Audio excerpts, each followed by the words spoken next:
Hello, everyone. Thank you for attending this presentation about how to market yourself for graduate school using social media. We're going to look a bit at what we mean by social media and what some of the social media websites are that are out there that could be used for learning more about grad school and to share more information about yourself to schools you're applying for. And we'll go ahead and get started. Just a bit about me. Wait for the next up. Who am I? My name is Joan Peralt. I work in admissions for a graduate school called SIT Graduate Institute, and I'm also a marketing specialist at SIT. And before I was with SIT, I have about 3 years of experience working to market educational programs, and I have been working with social media a lot during that time. So I know quite a bit about social media, and as an admissions officer, I use social media while I'm reviewing applications at times, and I'll get into that a little bit more about how we use social media. A little bit about our institution before we get started. Our motto is put your passion into practice, because we have just a few graduate programs for people who are passionate about making a difference in this world and want to work with educational or development programs in an intercultural or international context that work for improving the lives of others around the world. We have interculturally focused master's degrees programs in international education, sustainable development, peace building and conflict transformation, intercultural service leadership and management, and TESOL, teaching English to speakers of other languages. All of our programs have a foundation in intercultural communication and social justice. So they're good programs for people who may want to work in other countries or with international populations. But today we're here to talk about social media. So first I want to ask the question, what is social media? What do I mean when I say social media? Does anyone have an idea?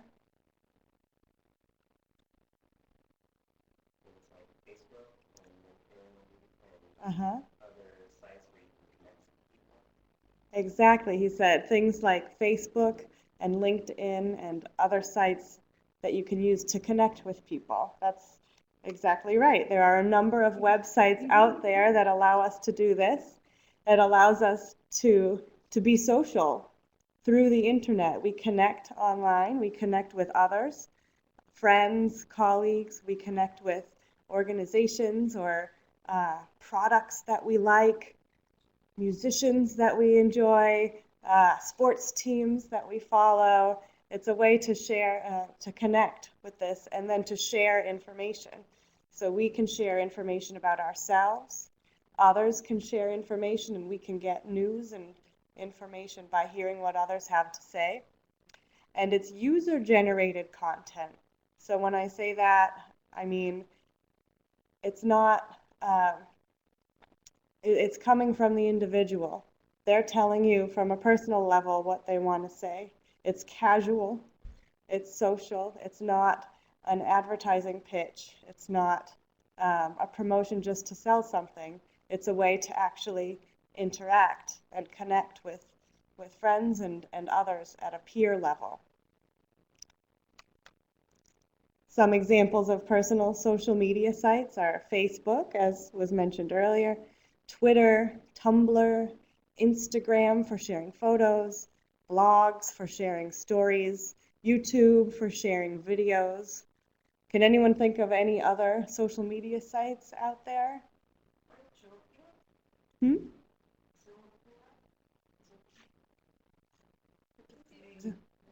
Is that a Korean site?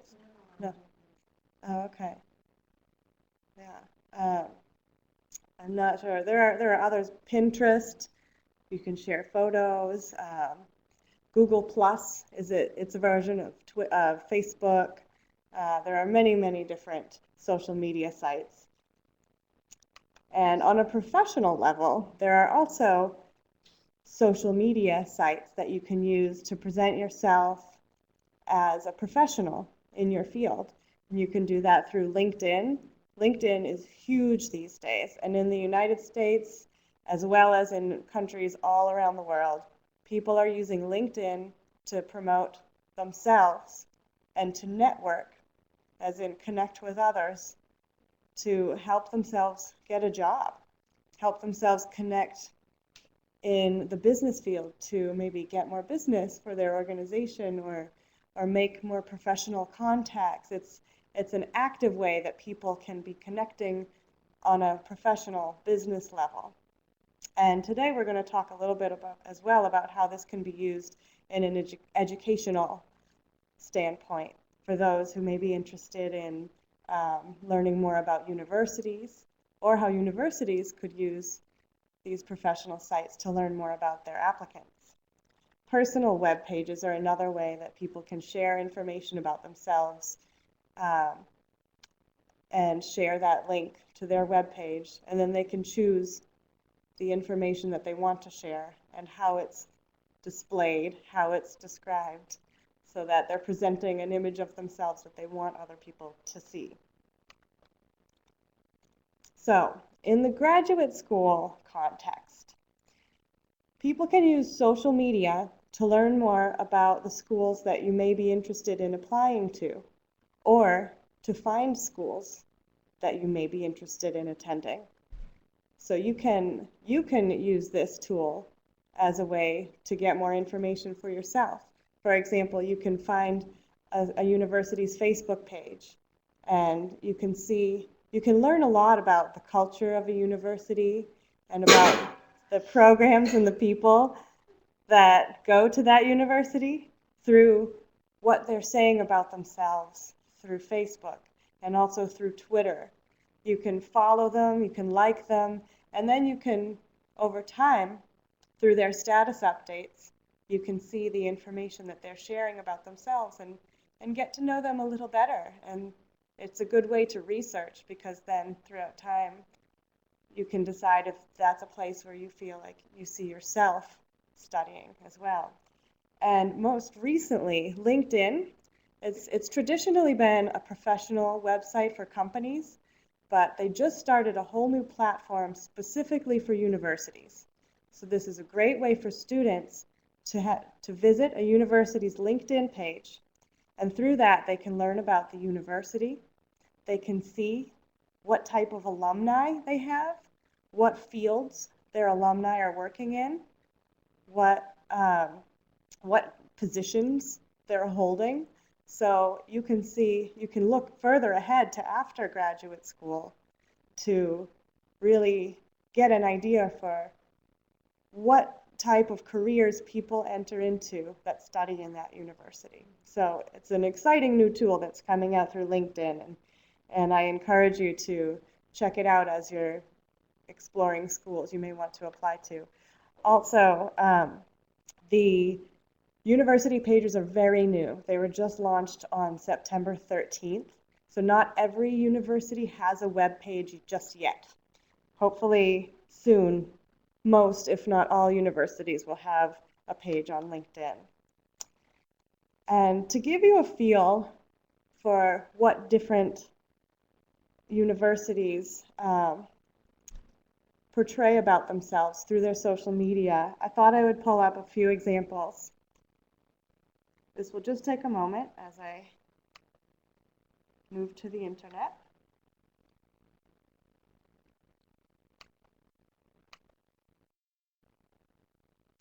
Thanks for your patience. So, here we are on the SIT Graduate Institute Facebook page. You can see from this page that right at the top there are images of the classroom setting. But this probably doesn't look like a traditional classroom setting. Students are standing up. They're They're sitting on the floor even. The teacher is standing there with them. They're engaged in conversation. So that says a little bit about um, a typical SIT classroom, that it's not a traditional lecture style classroom. These are small classes with a high level of engagement. And as you scroll down, you can see some of the things that have been posted recently. We're talking about an article about investing in girls' education around the world written by our president, for example. We have, look at this, SIT alumni in Seoul, Korea. This past weekend, we had a get together of some of our alumni over in Itaewon. So these are some alumni from SIT who currently live in Seoul.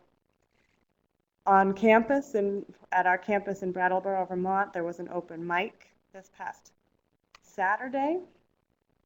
And there was also an open house on Friday. So you can get an idea of what types of activities go on at SIT, what type of issues we're talking about.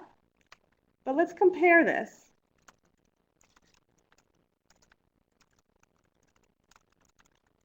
We're going to look at the University of North Carolina.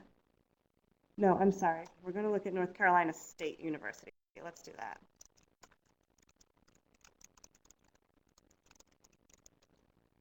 Okay. Already you can get a different feel of this university from this website. What's the first thing you notice? Anybody have a comment?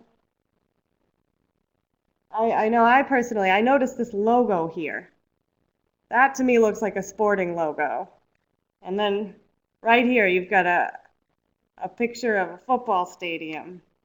Look at this. NC State touchdown. This is some American football.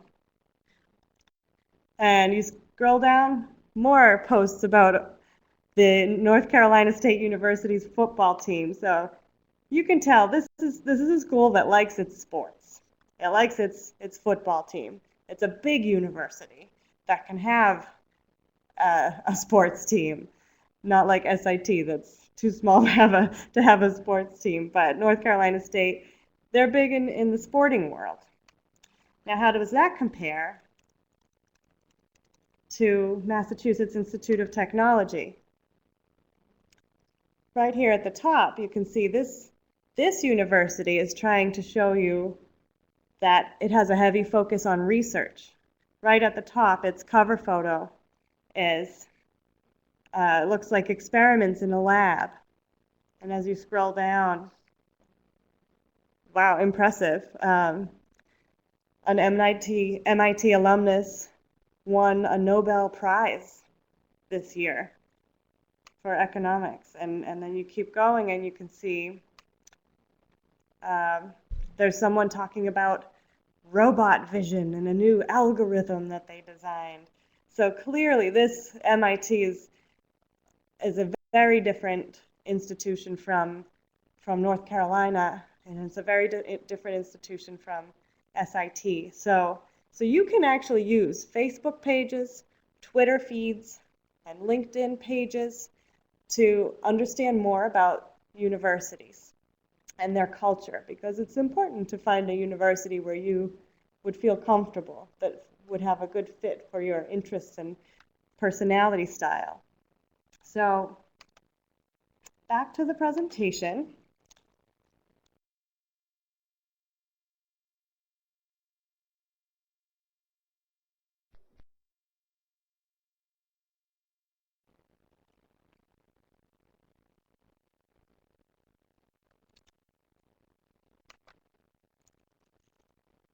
How can you use social media to market yourself?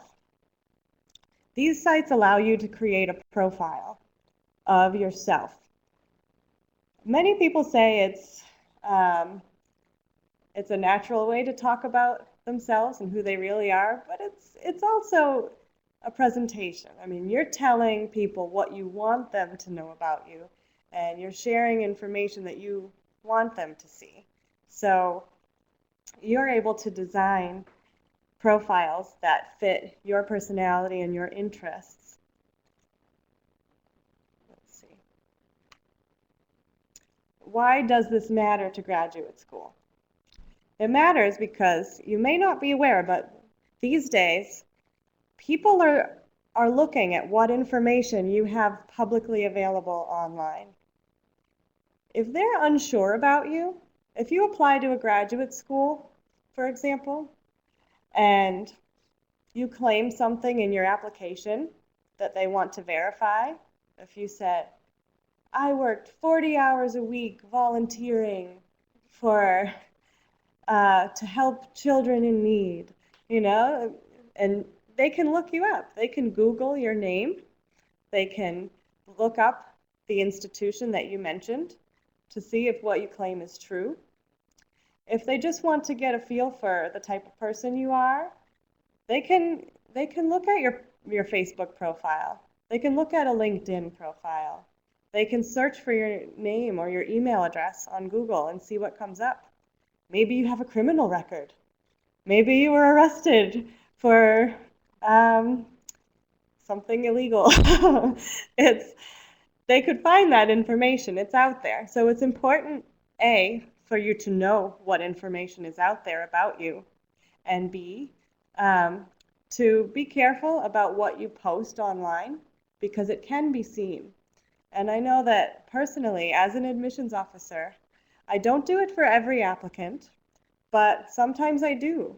I look for a person on LinkedIn or I look for them on Facebook to see what comes up.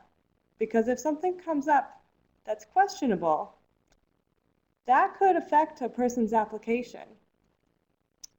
Let's move forward. Here's an example. I pulled this photo off of Facebook. Now, would you want an admissions counselor seeing this photo of you on Facebook? You've got a drunk kid in a bathtub filled with beer. Not too impressive.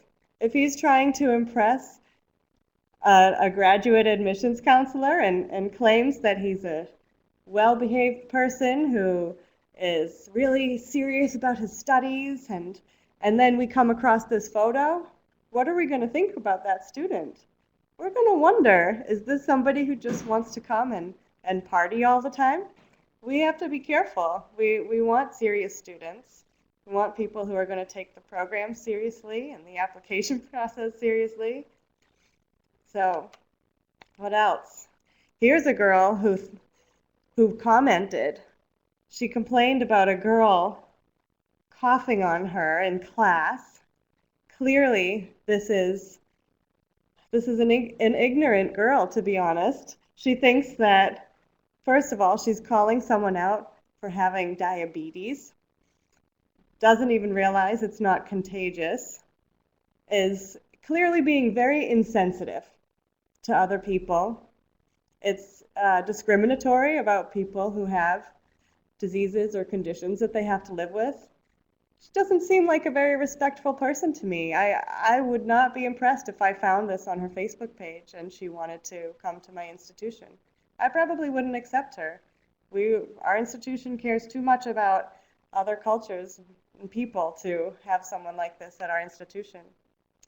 And look at this girl. She's claiming that she knows how to speak Spanish and French, but here she's making fun of herself for not even passing French and Spanish in school.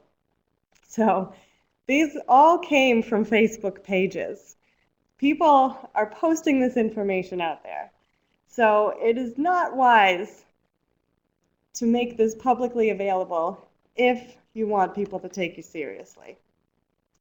You can monitor this. Sure, we all have photos or personal things that we may not want the whole world to know.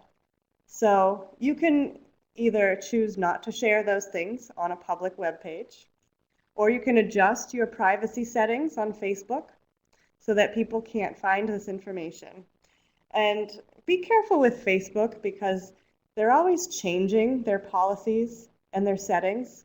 So sometimes, even if you've made your profile private, you may want to just check every now and then because sometimes they make an upgrade to their system and it makes profiles public again. So keep your content where you want it to be. Maybe it's only visible to your friends or maybe it's still visible to friends of friends, but make sure you know what content is there and how accessible it is.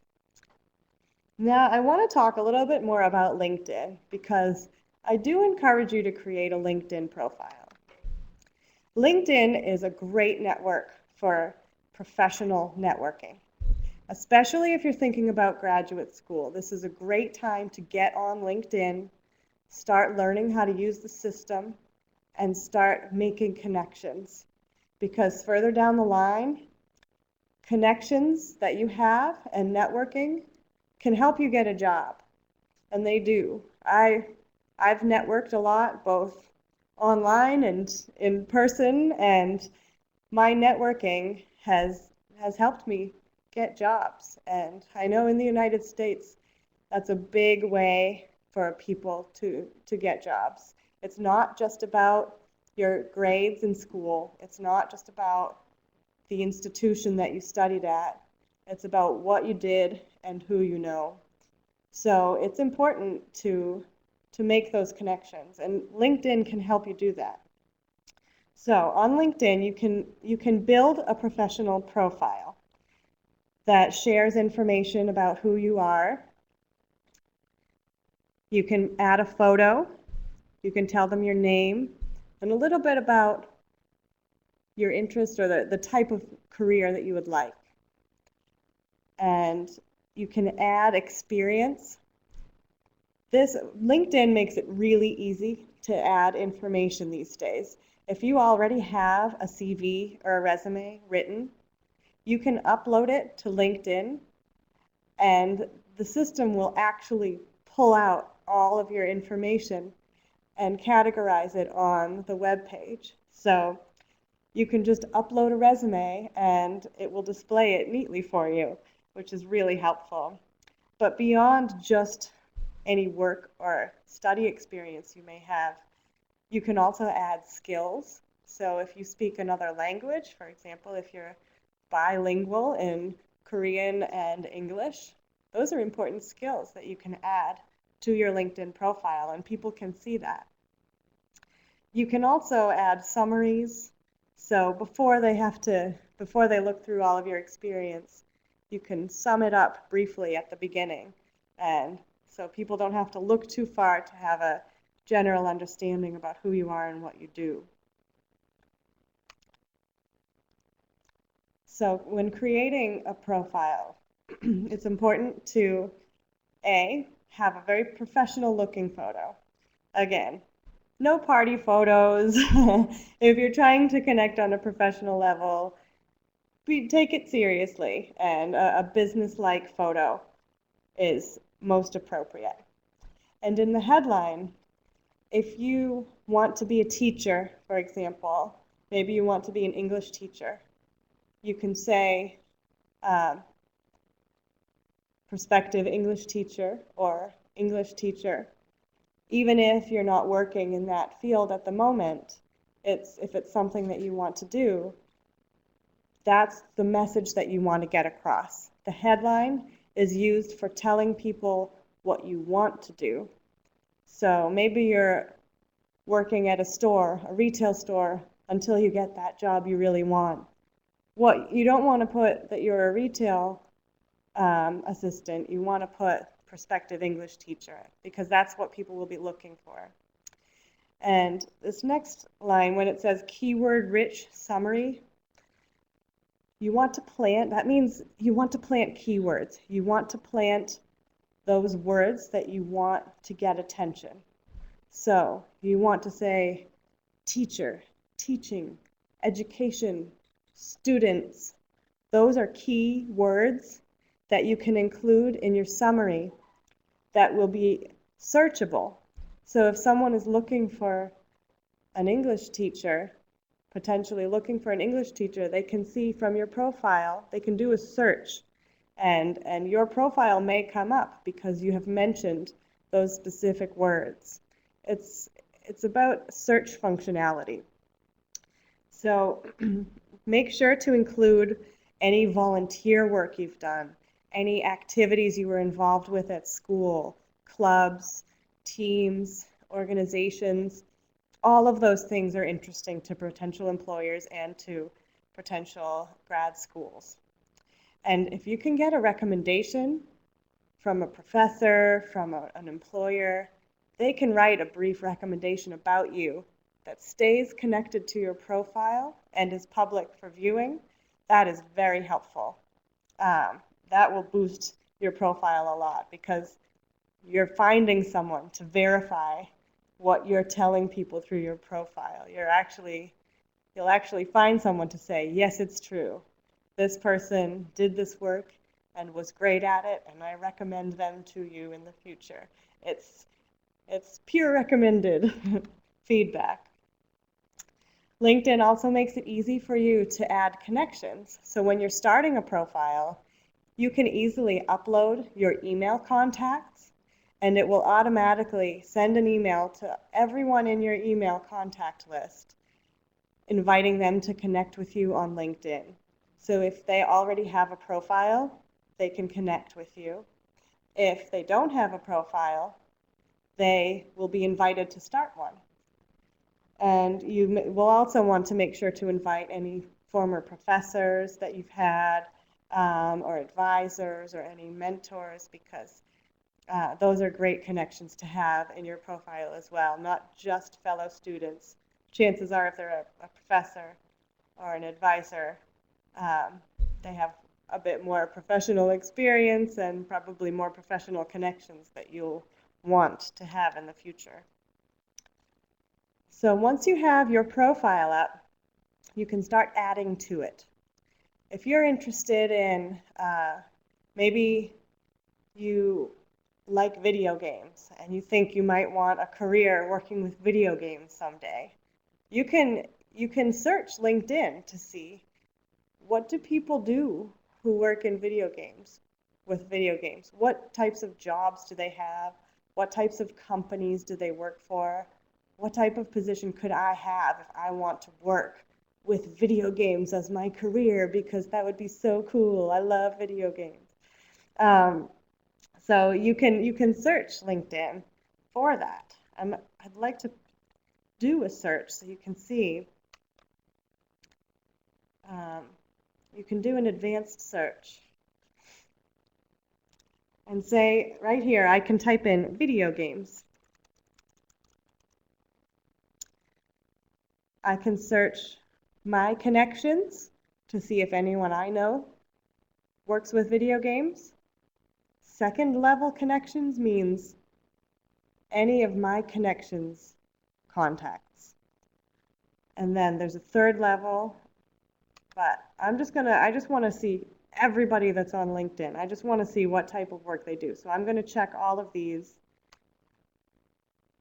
I don't know anyone's name or title yet. I'm just looking to see what information is out there. But, you know, maybe I want to work in Korea eventually. So I can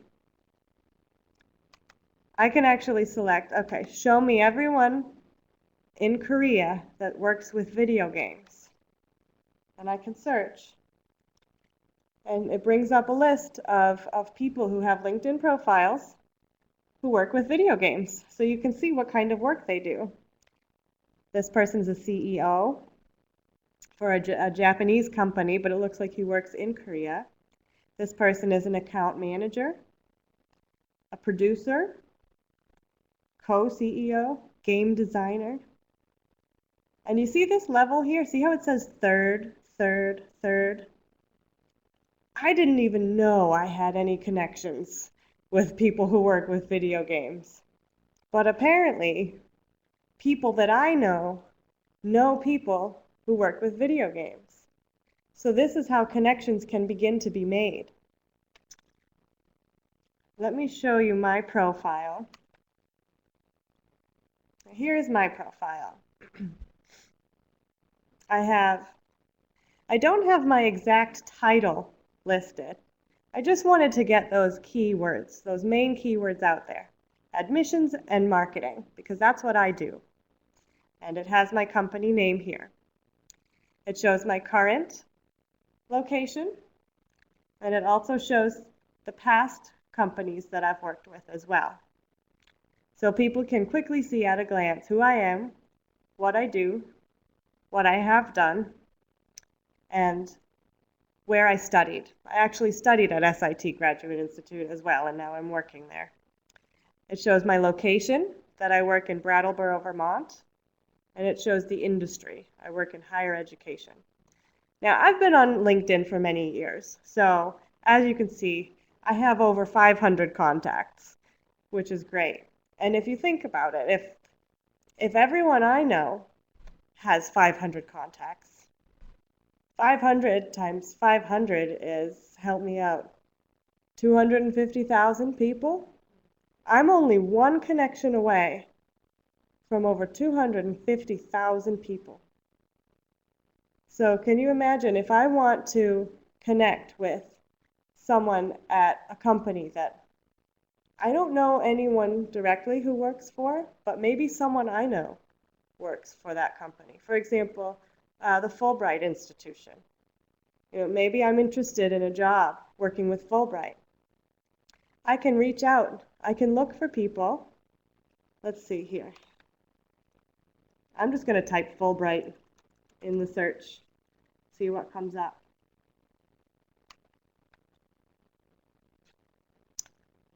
Okay, so Harriet. Oh yeah? So Harriet is a second level connection for me. And if I scroll down Harriet's profile on the right, if you look here, you can see the skills that we have in common. And you can see how you're connected to this person. So this person, Oksana Chorny, she was my supervisor when I used to work for an international exchange company. She is connected directly to Harriet. So if I want to make a connection with Harriet, I can ask Oksana. I can say, Oksana, can you connect me with Harriet? And she can facilitate a connection. So that's how the connections work. And the profile, you can see I have in my summary a little bit about myself. I have my work experience. I've included organizations I'm involved with, languages I speak, volunteer experience, and my education. Then you can see these people have endorsed me for experience in these areas. So that's what a profile looks like in general. I don't want to spend too much time there, but so you saw how we can find interests on LinkedIn. We can also, excuse me one moment. I just realized I didn't press share again to go online. Do you think that works? You can, okay. All right, just making sure this is working here. So as I mentioned, universities also have LinkedIn pages. So you can actually go to a university page. Let's look for a university. How about we'll look for Sukmyung Women's University. Now, this is my first time in Korea. I don't have a lot of connections here. But already you can see down below, I have some third-level connections of people who've either studied at Sukmyung Women's University or worked there. So if I wanted to connect, I could try to connect through these people. Sukmyung Women's University, these university pages, they show you where the people live that have studied at this university. They show where they work, what type of work they do, what they studied. So for example, if you're studying business administration at Sukmyung Women's University, you can see, what are other business administration majors doing in the field?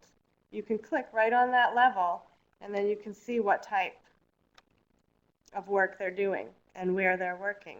So they're all over the world. New York, Canada, Singapore, Korea, France, United Kingdom. So these university pages, as you're looking for schools, they can give you an idea of what types of majors people study, what types of careers they go into after they leave the university. So that can help to shape what you might do with that university if you decide to apply and attend there. Similar to company pages, there are groups. Now, groups are centered around different interests. So, for example, I have, here we go. I'm part of a few groups. I'm part of Returned Peace Corps Volunteers, alumni of SIT Graduate Institute, different organizations that have to do with higher education or international education. And a group allows people to come together and then share information that other people who are also interested in this topic may want to know. So it's a great way if you're looking to explore a particular area of study or a particular career path. You may want to start joining groups and seeing what the people in those groups are talking about, what type of information they're sharing, what they're doing through their jobs. And LinkedIn, just like Facebook, has a news feed. So your connections or your groups, all of that will show in a news feed. So I can see who's made new connections in my network. Some people can share articles. Look, it even gives me a job that I might be interested in. So that's some of the ways that you can use LinkedIn. And this is the alumni tool that I was showing you earlier, how you can see alumni from a university and what they do. Now, maybe you're not quite ready to start a LinkedIn profile and put the energy into maintaining it and connecting with it. You can start a personal web page. You can create one web page about yourself. It can be like a mini resume or CV with a little bit of information about who you are and what you're interested in. And I've actually seen students include links to their personal web page in their college applications. And I'm going to show you one example. This student gave me permission to share her page with you. I met this girl at a fair. There was a graduate fair just 3 weeks ago. And she handed me a business card. And on her business card, it had her name, it had what she's interested in, and it had a link. And this is the link that she shared.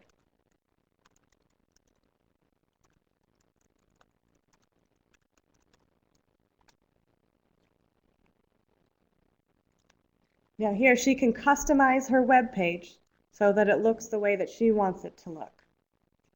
In the background, you can see she has peace flags waving.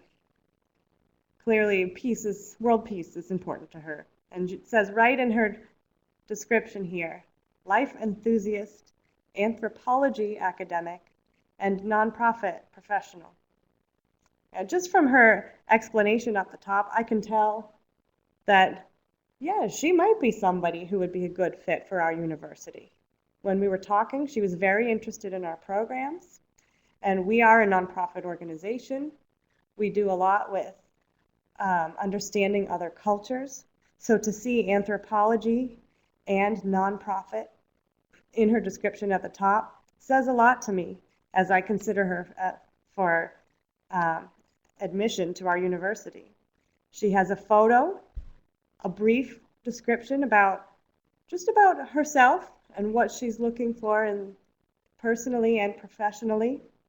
I can see she's based in the Boston area, that she's currently working as a human resource associate. I can see where she went to school, some of the topics that she's interested in. And look at this. She has a link to her LinkedIn profile. So I can see her on LinkedIn. And just from this information she shared with me, I can see that she's serious about what she wants to do. She's gone above and beyond what an applicant could do. And not everyone creates their own personal web page. So it says a lot about her motivation just to see that she has a web page. And this is not something that everyone's doing. So I think it's a good idea. And you can add it to your resume or to your college application. And it's a nice addition. And it shows admissions counselors that you're willing to go beyond the norm as you apply to schools. So you could do that as well if that interests you. And again, share what you want people to see. They don't need to know everything about you, but give them some highlights. So that's about it. That's what I had to share with you today.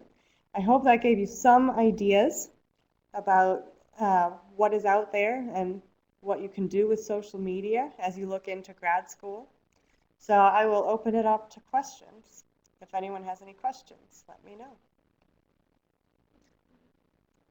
Yeah. You working with LinkedIn? Yes. For professional network or something like that? Yes. Instead of Facebook? What's the difference? Why you working? Okay, so the question is, what is the difference? What is the major difference between Facebook and LinkedIn? Facebook is much more, that's right. Yeah, LinkedIn is much more at a professional level. It's about connecting with business contacts. It's about connecting with other people in a career, industry, or field. It's not as personal. So you're not going to be sharing on LinkedIn what you ate for breakfast that day. You're not going to be sharing your vacation photos. This is about business. It's like an interactive resume. It's a way to take your professional experience and use it to connect. Whereas Facebook, it's social. Most people, when they're on Facebook, they don't want to be thinking about work. They don't want to be thinking about, making business connections. Facebook is more about friends. It's casual. It's not as serious. People can share what they ate for breakfast. Not that anyone cares, but they can and they will. They'll share photos from what they were doing that day. It's much more of a light-hearted way to share just personal information about yourself, but it's not necessarily a professional networking tool. Then do you check on the LinkedIn for your applicants, not Facebook? The question is, do I check LinkedIn only as an admissions counselor and not Facebook? I check both. I don't check them for every applicant, but if I want to know more about an applicant, or if there is somebody who I'm not sure about, or just want to get to know a little better, I will look them up usually I look on Facebook and LinkedIn. And you can search with their name or with their email address, and because we have that information, so I use that to see what information they're choosing to share publicly. Yeah? Could you talk about, so you said sometimes the profile could negatively affect an applicant. Could you talk about examples? Yeah, so the question is, how can profiles negatively affect you? Do you remember those photos I showed you earlier of the kid in the bathtub with the beer and the comments that were inappropriate? Those can negatively affect you. If I'm unsure about an applicant and I go to their Facebook page and I only see drunken party photos or insensitive remarks about another applicant, insensitive remarks about another person, I may not accept them. Not that we don't all have a drink every now and then. Many of us do. Um, but there are certain things that I don't feel should be shared online publicly. So if someone is not wise enough to keep that information within their friend circle, and if they're not mindful enough to not say that, or to not know that saying that could reveal more than we want to know about a person, it says to me that this person isn't really thinking about their future. They're not really thinking about the impression they're making. Maybe they're being a little bit disrespectful. To me, it shows a lack of awareness. So, I want to think that if someone's in the the college application process, that they're thinking about making a good impression for a university. And those types of posts, to me, they don't make a good impression. So if I'm already unsure about someone, that may push me over the edge to say, you know what, we have better applicants who made their own web page just to show me how serious they are. I'm going to choose them over the guy in the bathtub with the beer. So some of this is personal, and of course it's all relative, and we try not to read into it too much, but sometimes there are what we call red flags, warning signs that maybe this person wouldn't be a good fit based on what they're telling us in their public profiles. Any more questions?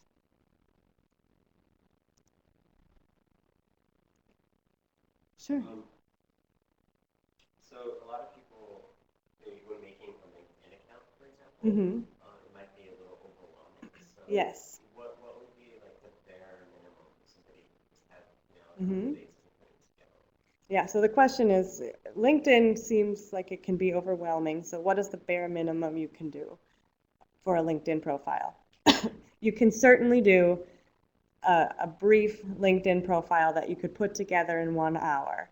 You can start an account, you can upload a photo, include your current job title or the current school that you're studying at, and you can use the upload your resume feature. And with just those few things, you'll have a profile there. And even within that hour, you could take your email contacts and you can upload your email contacts to LinkedIn. And LinkedIn does it really quickly. They'll automatically send out emails to all of your email contacts. And in doing that, you can, in a very short amount of time, have a profile and start making connections right away. And then you can go back to your profile when you have more time and start filling in things like interests and experience and extracurricular activities.